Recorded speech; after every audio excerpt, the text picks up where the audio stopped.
আজকে রোশনাইয়ের পর্বে আমরা দেখতে চলেছি ছোট্টু সবাইকে আসল সত্যিটা জানিয়ে দিল। ছোট্টু বলে উঠল, আসলে এটাই সত্যি যে রোশনাইয়ের পুজো দেওয়া ফুল আরণ্যককে সুস্থ করে তুলেছে। হ্যাঁ, আমি এটা মানছি যে ডাক্তারদের হাত অনেকটাই ছিল, ডাক্তাররা না থাকলে এটা সম্ভব হতো না, কিন্তু রোশনাইয়ের পুজো দেওয়া ফুলের জোর কিন্তু অনেকটাই। সবাই এটা ভেবে অবাক হয়ে গেল যে রোশনাই কেন পুজো দিতে গেছিল। তাই গরিমা রোশনাইকে জিজ্ঞেস করলো, তুমি কেন পুজো দিতে গেছিলে? আরণ্যক বলে উঠল, তুমি কেন আমার জন্য পুজো দিতে গেছিলে? সে অধিকার তোমাকে কে দিয়েছে? তাছাড়াও আরণ্যক এটাও বলল যে আমার সুস্থতার জন্য ডক্টররাই যথেষ্ট ছিল, তার সাথে গরিমার ভালোবাসা আর আমার পরিবারের সকল মানুষের ভালোবাসা আমার সাথে ছিল। তো তোমার ফুলের জোর বা পুজো দেওয়ার কোনো কিছুই আমার কাজে লাগেনি।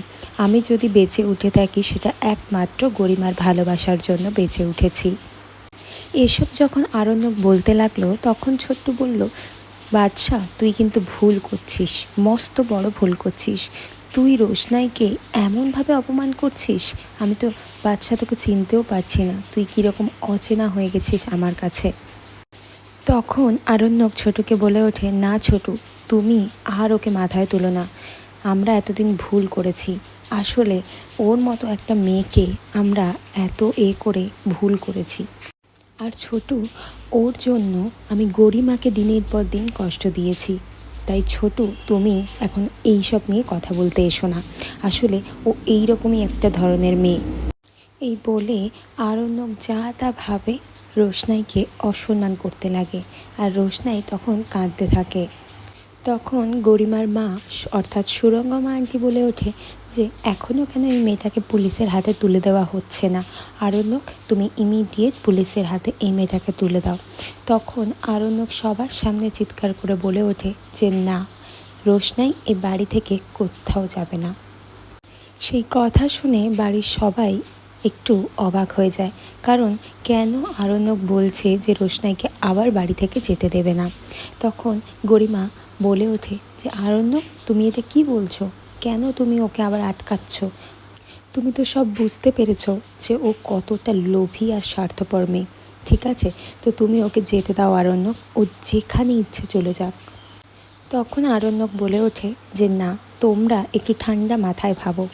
ও যদি এখন এখান থেকে চলে যায় তাহলে আমাদের ফ্যামিলিতে বদনাম রটাবে, এমনকি আমার নামেও ভুলভাল কথাও বলবে, তাতে আমাদের ফ্যামিলি হ্যাম্পার হবে। আমি সেটা কিছুতেই চাই না। তো ততদিন রোশনাই এই বাড়িতেই থাকবে, যতদিন না আমি পুলিশের সাহায্য নিয়ে ওকে বেনারস পাঠাতে পারছি। তখন ঠাম্মি বলে উঠল যে ওকে ওর বরের কাছেই তো পাঠিয়ে দিলে হয়। তখন বলল আরণ্যক যে না, আমি সব ব্যবস্থা করে তারপরে ওকে পুলিশের হাতে তুলে, অর্থাৎ পুলিশের সাহায্য নিয়ে ওকে আমি ওর বরের কাছে পৌঁছে দেব। ততদিন তোমরা একটু ধৈর্য ধরে থাকো। আসলে ওকে আমি এক ফোঁটা বিশ্বাস করি না, ওর মতো মেয়েরা সব কিছু করতে পারে। এসব আরণ্যকের মুখে শুনে রোশনাই অঝরে কাঁদতে থাকে। রোশনাইয়ের কান্না কিন্তু বন্ধ হয় না। তারপরে ছোটু বলে ওঠে যে বাদশা, তোর এই পরিবর্তন আমি একদম বুঝতে পারছি না, তুই কেন এরকম করছিস? তোকে আমি চিনতে পারছি না বাদশা। আরণ্যক যখন এসব কথা বলে তখন রোশনাই বলে ওঠে, স্যারজি, আপনি আমার নামে এইসব ভাবেন? আমি এইসবও করতে পারি? আপনি আমার প্রাণ বাঁচিয়েছিলেন, আর সেজন্যই আমি বেনারস যখন চলে যাচ্ছিলাম তখন পাশে থাকা একজন ভদ্রলোক খবর দেখছিলেন, সেই খবরেই আমি জানতে পারি আপনার খুব বড় একটা অ্যাক্সিডেন্ট করেছে, আর সেজন্যই আমি ছুটে চলে এসেছি। আমি এটা ভেবে এসেছিলাম যে একদিন আমার প্রাণ বাঁচিয়েছে, তার এত বড় দুর্ঘটনার কথা শুনে আমি কি করে চলে যেতে পারতাম স্যারজি, আপনি সেটা বলুন।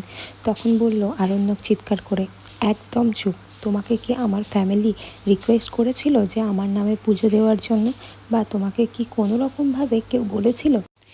গরিমা এসব শুনে বলে ওঠে, না আরণ্যক, এটা সম্ভব না। আমি কিন্তু রোশনাই এ বাড়িতে থাকলে আমি কিন্তু এই বাড়িতে আসবো না, আমি কিন্তু এ বাড়িতে থাকবো না।